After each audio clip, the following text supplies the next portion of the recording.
Hello, happy Thursday. I hope that you are doing well. My name is Olivia and I'm an employee benefits consultant based in Phoenix, Arizona.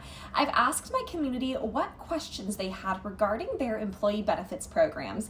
And the question that I'll be answering today is, should I get short-term disability, long-term disability, or both?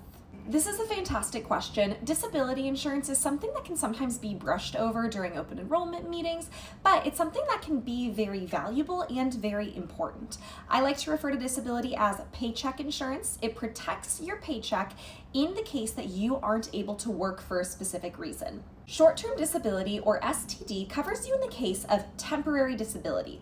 That can be a recovery from surgery, breaking your leg, or even maternity leave. It usually has a waiting period of around a week that it kicks in and then covers you for a set amount of weeks after. It will replace a portion of your income, for example, 60%, until you either return to work or the short-term disability period ends. Long-term disability, or LTD, is for serious or chronic conditions that keep you out of work for an extended period of time, for example, years.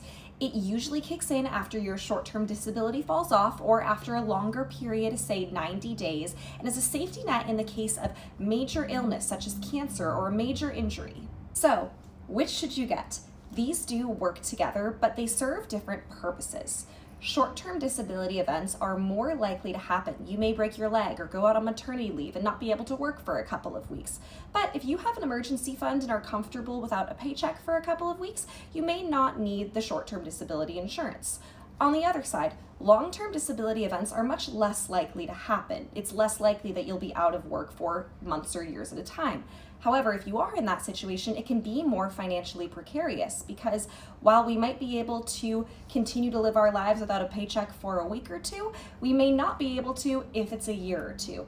Having both is awesome because then you're covered no matter what, but I personally think that if you're only choosing one, the long-term disability is more critical because if something happens and you aren't able to work for an extended period of time, you want to make sure that you are taken care of. I hope that this answers your question and hope this is helpful and hope you have a great rest of your day. Okay, bye.